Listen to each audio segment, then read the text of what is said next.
When looking at the Vancouver Canucks rebuild, specifically the Canucks prospects that they have in their cupboard, there's a lot of hype surrounding the forwards. Elias Pettersson is having an historic season in the SHL, Cole Lind is dominating the WHL, and Adam Gaudette is leading the NCAA in scoring. There's also a lot of chatter about the prospects on the blue line, or should I say the lack of prospects. Outside of Olli Juolevi, who is in no means a sure thing himself, the Canucks prospect depth of legitimate NHL blue liners resembles a kiddie pool. No offense to the likes of Chatfield, Brisebois, and others, but the water isn't safe to drink, to put it nicely. This leads me to goaltending, and in particular, Thatcher Demko, the subject of this video. Finding an elite goaltender to steady this team for years to come may be the most critical part of this rebuild. In the past couple of years, there's been a surplus of NHL quality goaltenders at various points. Andrew Hammond of 2 years ago, the emergence of Scott Darling, and Cam Talbot being freed from the New York Rangers, just to name a few. What I'm getting at is that the position has almost become undervalued by fans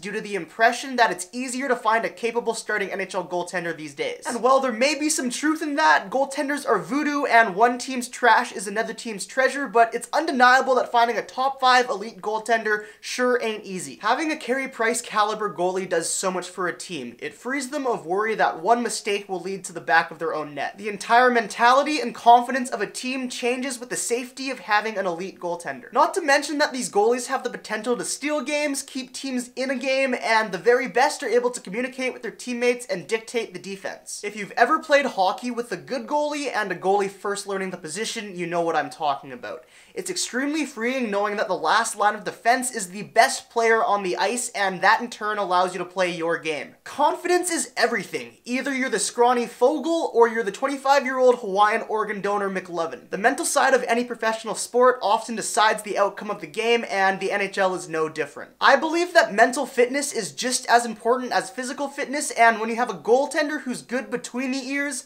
that's a recipe for success. So how does Thatcher Demko play into all of this? Let's take a look at his resume and some stories talking about his character and mental strength that'll show us just how good of a prospect he is. Demko's maturity beyond his years is one of the biggest reasons why he's in the position he's at today. At 15, he was already living with the Billet family playing for the Los Angeles Junior Kings. The San Diego native then got a call up to the Omaha Lancers of the USHL that same year. Moving from San Diego to LA and then Omaha away from his family and friends not only showed his commitment and desire to pursue hockey, but his mental maturity to be able to handle moving away at such a young age. I'm still very young at the age of 20, but I'm old enough now where I can compare my story of adolescence to others, and I can't imagine moving away from home at 15. Experience molds you, and Thatcher's experiences have allowed him to have a mental trait that I think is very important in goaltenders. Utica Comets GM Ryan Johnson calls it quiet confidence, and in my opinion, that's extremely valuable. Part of this comes from experiencing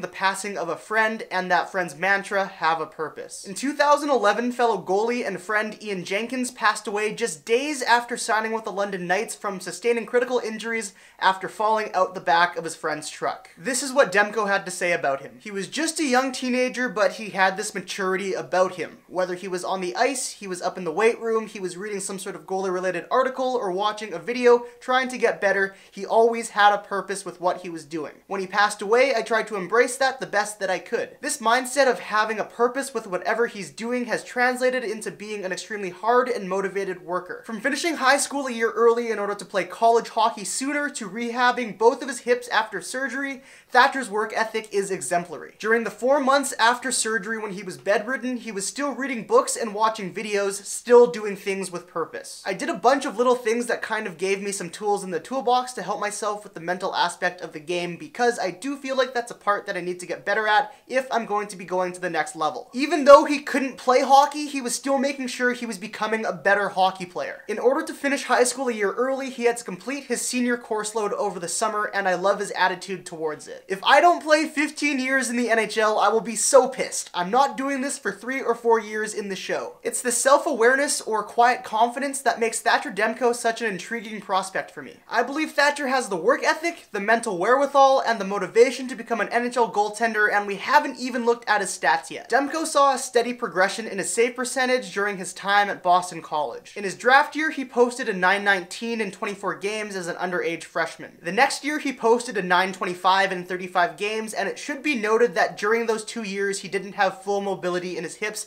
causing him to get surgery on both of his hips the offseason before his junior year. He'd been playing through pain for 4 years before he decided to get surgery, and at that point he had 0 degrees of internal rotation. How he still posted a .925 in his sophomore season is amazing. And part of the reason why he wasn't the first goaltender selected in the 2014 draft is due to these injury concerns, but thankfully for us Canucks fans, it's worked out. Being able to have a full range of motion in his hips not only helped him physically, but rejuvenated him emotionally. This led to Demko being named a Hobey Baker finalist, posting a .935 save percentage in 39 games in his junior year.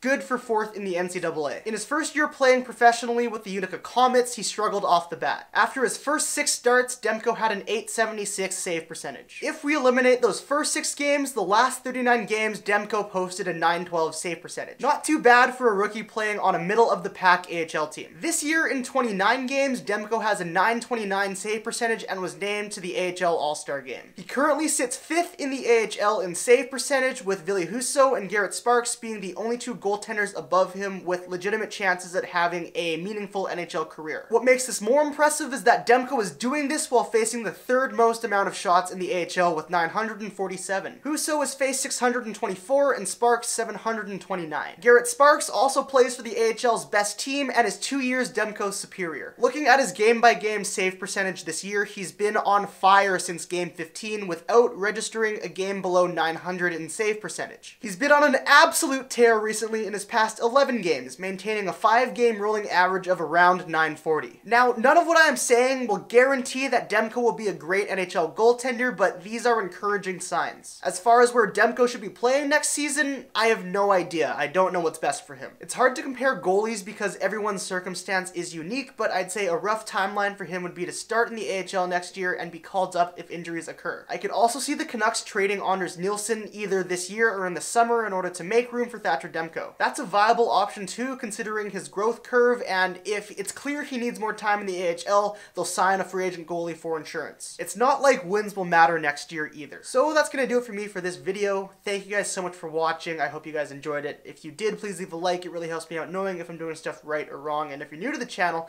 please consider hitting subscribe and joining all of us on this wonderful Canucks journey, mixed in with some prospect stuff. And yeah, I will see you guys next time.